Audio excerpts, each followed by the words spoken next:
Cricket এটি অতি জনপ্ৰিয় খেল। ক্ৰিকেটৰ জন্ম আসলতে ক'ত হৈছিল সঠিককৈ পোৱা নাযায় যদিও ইংলেণ্ডৰ এই খেলটো এটা জাতীয় খেল হিচাপে পৰিগণিত কাৰণে ক্ৰিকেটৰ জন্ম ইংলেণ্ডতে হোৱা বুলি ধৰি লোৱা হয়। 1750 চনত এই ক্ৰিকেট খেল হকি ষ্টিকৰ সহায়ত দুডাল ষ্টাম্পেৰে খেলিছিল 6টা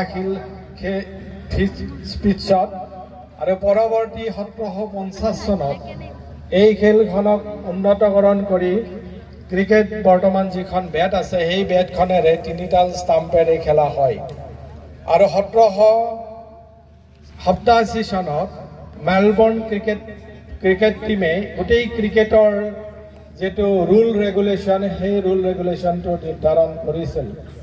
আৰু 1846 চনত আমাৰ ভাৰতবৰ্ষত মাদ্ৰাজৰ ক্ৰিকেট টিমে এই ক্ৰিকেটক আমাৰ ভাৰতবৰ্ষলৈকে আনিলে, আমাৰ ভাৰতবৰ্ষত ক্ৰিকেটৰ জন্ম দিলে।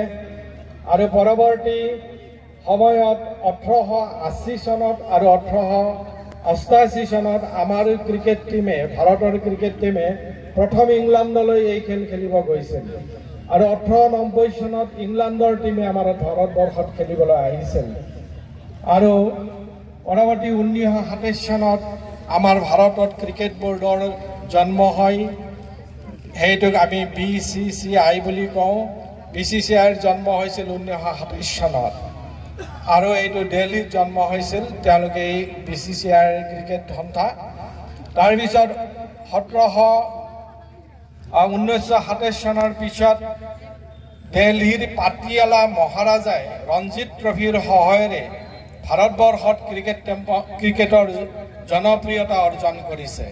গতিকে ক্ৰিকেটৰ যিটো আজিৰ যুগত ক্ৰিকেটৰ যিটো জনপ্ৰিয়